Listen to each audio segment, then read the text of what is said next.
Hello again, my name is Jason, and I'm going to be talking about The Lark and the Wren by Mercedes Lackey. Forgive me if I'm not pronouncing the name right. I'm going by what it looks like. Anyway, I apologize for not having posted anything for a while. Vacation popped up, so vacation. Anyway, The Lark and the Wren is the first book in the Bardic Voices series. It has an, I don't know, inauspicious opening. So, well, maybe I should rephrase that. The book opens with in a tavern in a generic town, just a little backwoods town. Rune is the girl that is the protagonist of the story. She lives in this little town. She was born out of wedlock. Her mother and her work at the inn, and her mother is kind of conniving. She tries to kind of pass Wren off as not her daughter so that she appears younger than she is, so that she can get in with the innkeeper and maybe get married, and et cetera, et cetera. Rune is, by those tokens, Rune is kind of falls into the fantasy trope of this is the main protagonist. She's an orphan, sort of. She doesn't know who her father is. Her mother kind of disowns her a little bit. I mean, she's still mother, but she insists that Rune use her name, not actually call her mother. And she, while not extremely proficient, she is good enough on the fiddle to be a musician, and she is good enough that people like to hear her play, and even come to the inn, spend money and make money for the inn because she's there playing. She takes every opportunity she can to advance her skills, and so she's driven in that sense. But things are very much against her. She's very much, kind of the butt of a lot of the town jokes, and a lot of their anger and things is focused towards her because she is not one of them. She's an outsider. So Wren, I keep going Wren, her name is Rune. The Lark and the Wren, Wren is in there, but Wren is not her. She conceives the idea of joining the Bardic Guild, and if she joins the Guild of Bards, then her life will be considerably more luxurious. Her way will be paved for her. She'll have patronage and all the finer things in life. Whereas right now she is forced to do menial work in an inn. Anyway, she gets goaded one night into proving how good she actually is at playing the fiddle. And you can see there on the cover, she's sitting there playing, and there's a ghostly figure in the background. That's actually a ghost, the ghost of Skull Hill. And she basically calls everybody, well, I shouldn't say everybody, but she basically is goaded into this, and she basically says, you're all Philistines, and I bet I can find someone who appreciates my music. I'll go play for the Skull Hill Ghost. Now, the Skull Hill Ghost never lets anyone leave its hill. If you're caught there after midnight, it kills you. And so everybody thinks that she is brash, and she is. I mean, she's just basically said, I'm going to put my life on the line for my art. She goes and plays for the ghost, and the ghost rewards her. The ghost is impressed with her playing enough that it rewards her with some money.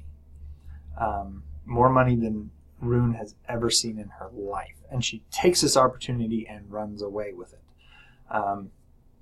Everybody thinks that she chickened out at the last minute and couldn't go through with it, but she does. And she goes to the city to learn the things that she needs to learn in order to be able to join the Guild of Bards. In the process, she meets up with gypsies because she's traveling on the road, and the gypsies are traveling on the road as well. Now, this isn't a swords and sorcery type, or traditional swords and sorcery, even though Wren may fit the mold of the traditional protagonist of these kind of books. There's not a lot of swashbuckling going on. It's a lot about music and the power that music has. And in this world, the power that music has is actually magical ability, magical power, if you are good enough to be able to find that magic.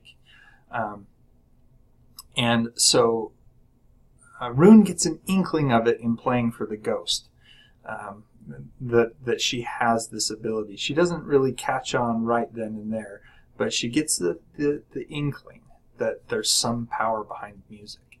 And so she ends up going off and through various endeavors, learns to play better, learns another instrument, learns to write songs, learns to write music, and all towards her goal of becoming a bard, a full-fledged guild bard. And in the process, like I said, she meets up with the gypsies. The gypsies and minstrels, the free players, if you will.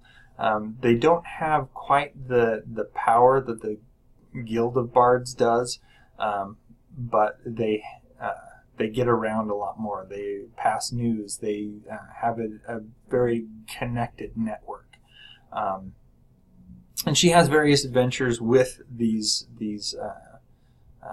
guild, or these gypsies and minstrels as she's going around, and she learns a lot more how to control and use her abilities, which actually leads rather nicely into the second book, the Robin and the Kestrel.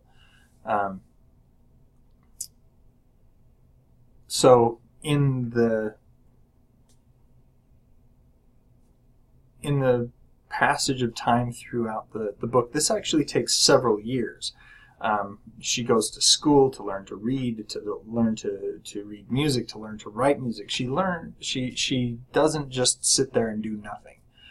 She has various jobs to get her to her next goal in life, and she's very driven, very focused on becoming that guild bard. In the process, she becomes known as Lark.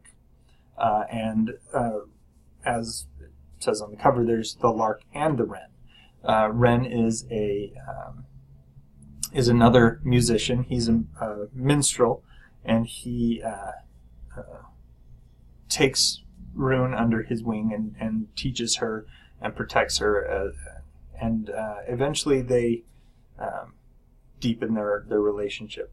I don't know how much I want to go into this. I really did enjoy this book. It's, like I said, it's not a typical fantasy where you expect people to be crossing swords and lots of fights and things. There's they explore magic, and they explore the power of music to change people and things. And there's a lot of interconnectedness between the world and how the bards and the gypsies, the free bards as they call themselves, the free bards and the gypsies move around independently and cross borders into other kingdoms and just have the freedom to travel as their, I don't know. I very much enjoyed this series. This book was one of the, like I said, this is the first book in the series. There's the Eagle and the Nightingale, which is the third book. I mentioned the second book is the Robin and the Kestrel. There's Cast of Corbies fits into the universe, and there's a third one, something about blackbirds. I forget. There's 4 books the last time I checked in the series, but there could be more by now. Definitely a good read, especially if you're interested in music and minstrels and bards and throwing magic into that mix. The Skull Hill Ghost, one of the more fascinating ghosts that I've come across in literature. I really enjoyed the Skull Hill Ghost, and Lark and the Wren, the 2 main focuses of the book, yeah, I just really enjoyed it, and highly recommend the series. If you have any questions, comments, leave them down below. As always, like and subscribe, put on the notifications to get more videos, and I will be back to the normal routine of twice a week. And until the next time, enjoy what you're reading.